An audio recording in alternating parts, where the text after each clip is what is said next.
و شرافت. من معتقدم شرافت آن است که انسان با شهامت در برابر سختی‌ها بایستد. رایون ازینگر در سال 1972 از کار کردن در مغازه نجاری تک نفره استعفا کرد، اما در زیرزمین کاراگاه نجاری خود از وسایل برقی برای ساخت جاگلدانی گلدان‌های بنفشه آفریقایی استفاده می‌کند و همچنان فعال است. به نظر عجیب نمی‌آید که یک نجار بازنشسته حتی در 76 سالگی در حرفه همیشگی خود همچنان فعال باشد. اما 2 سال پیش رایون ازینگر از 2 چشم نابینا شد. با وجود این نگذاشت که فقدان بینایی او را از کاری که دوست دارد باز دارد. آقای ازینگر به کمک وسایل برقی خود از جمله اره رومیزی، ماشین خراطی، قلم، سنباده و اره کمان در کارگاه نجاری اساس چوبی را طراحی می کند. آنها را می سازد و رنگ می زند. او همچنین اخیراً نوعی دستگاه اندازه‌گیری را برای نابینایان ساخته است. دستگاهی که بدون شک در سالهای آینده در خدمت نابینایان خواهد بود. تمام این موفقیت ها را مدیون رایون ازینگر هستیم. مردی که هرگز ناامید نشد. من به 2 دلیل عاشق داستان واقعی زندگی رایون ازینگر هستم. اولا که این مرد که مظهر مثبت اندیشی است پدر ران ازینگر است که او خود رئیس شرکت زیگ زیگلار است. دومان که رایون ازینگر مردی است که با شرافت زندگی می کند. او با شهامت و خلاقیت در برابر ناملایمات ایستاده است. عملکرد ما فردا بهتر از امروز خواهد بود. مشروط بر این که امروز دست به کار شویم. و سختی‌ها. در مکزیک مجسمه زیبایی است که نام عجیبی دارد و آن علی‌رغم است. مجسمه را به افتخار سازنده آن و نه مجسمه سنگی ساخته شده نامگذاری کردند و به این دلیل چنین نامی بر آن گذاشتند. مجسمه ساز در طول دوره ساخت مجسمه دچار حادثه شد و دست راست خود را از دست داد، اما او مصمم بود که ساخت مجسمه را به پایان برساند و علی‌رغم معلولیتش کار را به پایان رساند. میلتون با وجودی که نابینا بود می نوشت. بتهوون در حالی که ناشنوا بود آهنگ می ساخت. هلن کلر در حالی که ناشنوا و نابینا بود سخنرانی می کرد. رنوار در حالی که دستهایش دچار عارضه روماتیسمی بود نقاشی می کرد و مجسمه ساز مکزیکی بعد از قطع دست راستش ساخت مجسمه ای را که آغاز کرده بود با دست چپ به پایان رساند. آدمها علی‌رغم نابینایی، ناشنوایی، معلولیت، پیری، فقر، کم سنی، مشقت یا بیسوادی بر سختی ها غلبه می کنند. از همه پیشی می گیرند، کار را به اتمام می رسانند و موفق می شوند. شما هم می توانید علی‌رغم سختی ها و مشکلات خود را به هدف برسانید. در اوج شما را خواهیم دید. منش آدم ها کم کم شکل می گیرد اما یک دفعه جلوه می کند. و کمک به دیگران.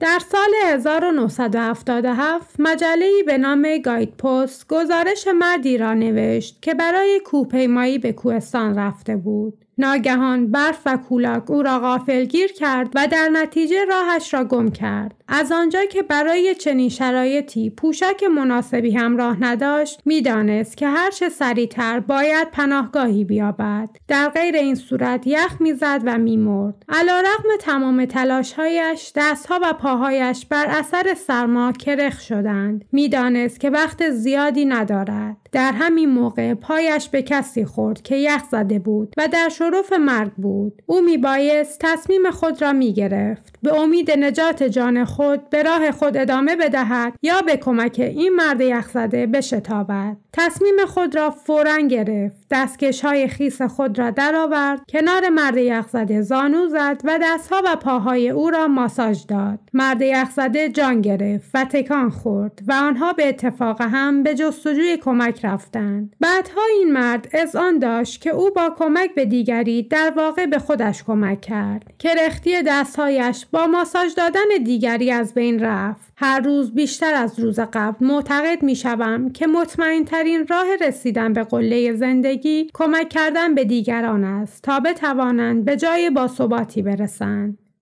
زندگی کن و بگذار زندگی کنند کافی نیست. زندگی کن و کمک کن تا زندگی کنند کار زیادی نیست. و کار.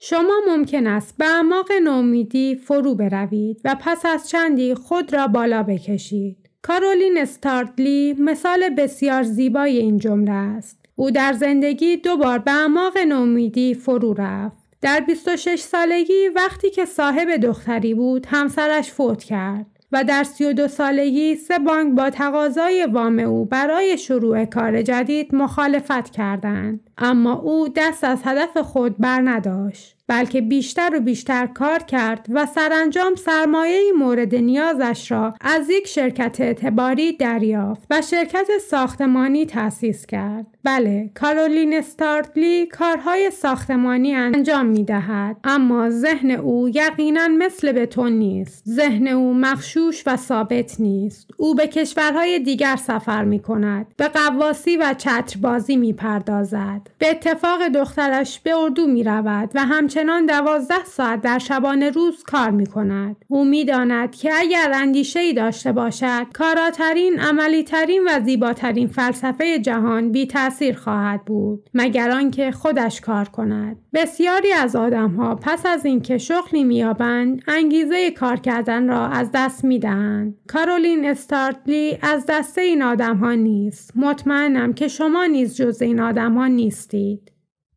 چرا حسرت زندگی گذشته را می‌خورید؟ هر روز زندگی تازه‌ای را آغاز کنید. و درهای بسته.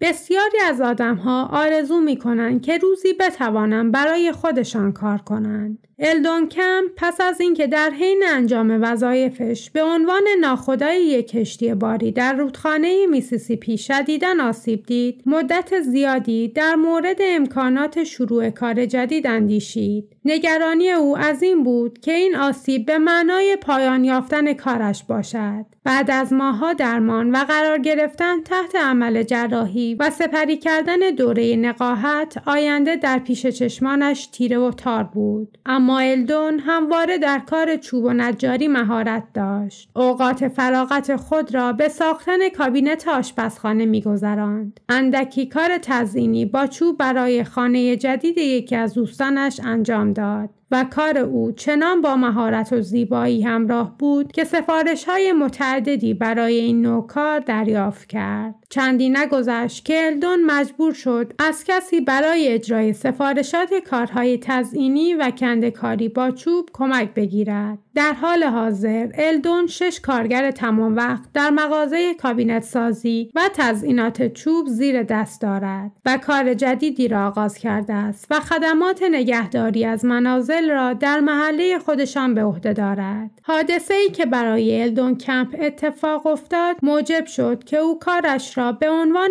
ناخدای یک کشتی باری از دست بدهد، اما او را در راهی قرار داد که در زمینه دیگر کاملا موفق باشد. به قول معروف، خدا گر ز حکمت ببندد دری، ز رحمت گشاید در دیگری، اما باید جویای آن در باشیم. آنانی که جرأت نمی کنند کاری نیز نمی کنند.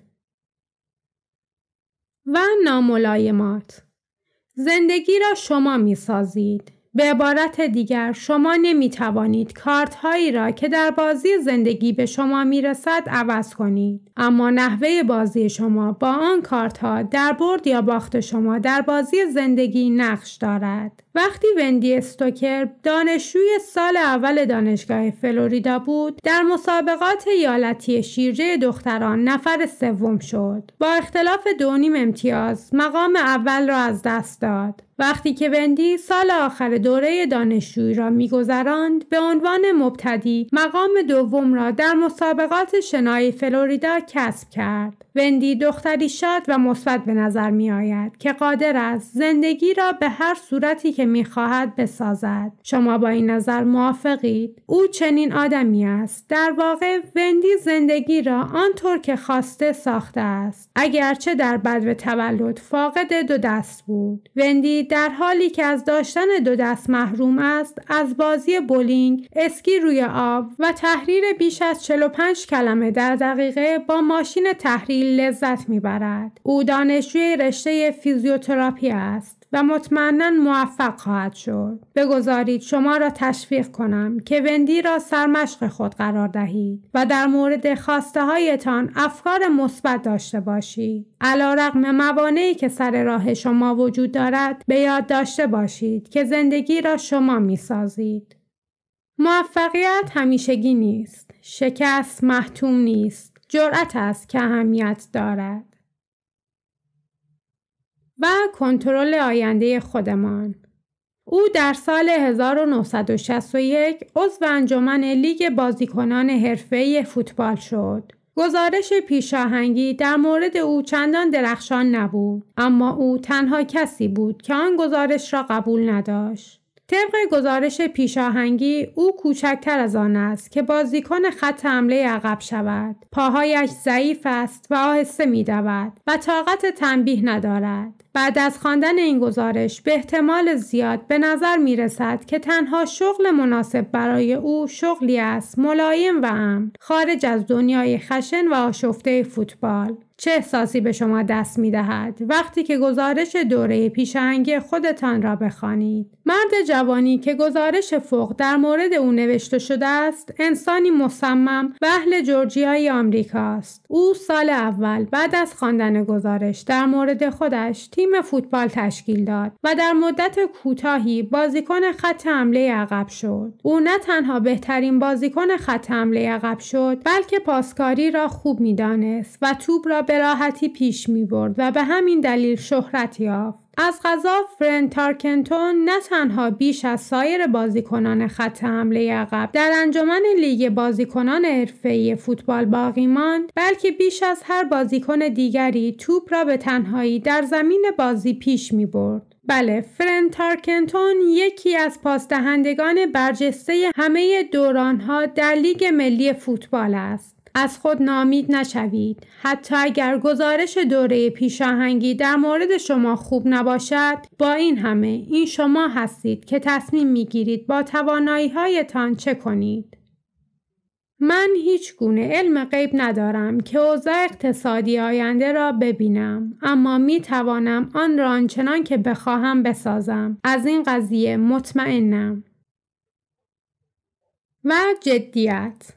برایان تیلور پسر 9 ساله‌ای است که نزدیک به 160 کیلومتر رکاب زد و نزدیک به $100 به انجمن سرطان آمریکا کمک کرد. این عمل به خودی خود کاری بس بزرگ است، ولی برای برایان تیلور که فقط یک پا دارد کاری عظیم است. درست است. دوچرخه سواری برای او کار آسانی نیست. او به مادرش التماس کرد تا این فرصت را به او بدهد و مادرش نیز طبیعتاً بعد از وارد آمدن چندین خراش و جراحت در پاها و کبود شدن آنها در چند ناحیه و خراب شدن 2 دستگاه دوچرخه تا پایان این کار نگران بود. رکاب زدن برایان حاصل تلاش واقعی و ابتکار است. سرانجام برایان تسمه‌ای را روی رکاب دوچرخه بست تا پایش را روی رکاب نگه دارد. حالا می تواند مثل حرفه‌ای‌ها رکاب بزند و دلیل این ادعا پیمودن 160 کیلومتر ماراتون دوچرخه سواری است. می بینید که نتیجه کار چیست وقتی که میل و علاقه در کار باشد.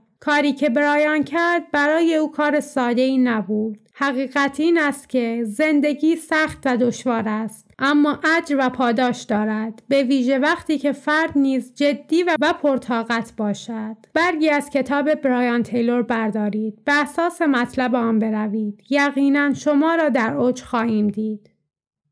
شهامت فقدان ترس نیست، بلکه مقاومت در برابر ترس و مسلط شدن بر آن است. و موانع. جری جول دختری 24 ساله است که شدیداً دچار فلج مغزی است. و با این حال یکی از پرشورترین ستارگان جدید هالیوود است. چطور چنین چیزی ممکن است؟ جری جرأت بسیاری دارد. وقتی دختر بچه‌ای بیش نبود، در خواب دیده بود پیراهن بلند زیبایی به تن دارد و صاف بدون هیچ گونه فلج مغزی راه می رود. جری بر خواب خود تاکید داشت و سعی می کرد آن را به حقیقت تبدیل کند. در حالی که چنین افکاری در سر داشت، تصمیم گرفت کمدین شود. چندین مانع بدیهی سر راه او قرار داشت. نخست آنکه پیدا کردن کسی که او را به عنوان هنرپیشه بپذیرد مشکل بود، اما او همچنان بر خواب خود تاکید و اصرار می‌ورزید. از این رو در یکی از محله‌های لس آنجلس به طور رایگان برنامه اجرا کرد. اجرای شب اول چندان آسان نبود، اما جری از معلولیت خود به عنوان یک امتیاز سود جست. او تماشاچیان را به خود جلب کرد و کاری کرد که کاملا احساس راحتی بکنند و برای این منظور از شوخ طبعی و بزلگویی خود استفاده کرد. او موفق شد و از او دعوت شد تا هفته بعد نیز نمایش داشته باشد. در حال حاضر جری در بسیاری از برنامه‌های تلویزیونی آمریکا شرکت می‌کند و خود نقش‌های مورد علاقه‌اش را برمی‌گزیند. مثل بسیاری از آدم‌ها که حرفه خود را انتخاب می‌کنند، جری نیز این کار را حرفه خود ساخت، زیرا او با چشم دل می‌دید که کار مورد علاقه‌اش را انجام می‌دهد. او تصویر را با ذهن خود رنگ‌آمیزی می‌کند و برای کامل کردن تصویر از هیچ کاری فروگذار نیست. هرگز به فرد جوان نگویید که فلان کار شدنی نیست. شاید قرنها طول بکشد که فردی بدون وقوف از غیر ممکن بودن آن کار آن را انجام دهد.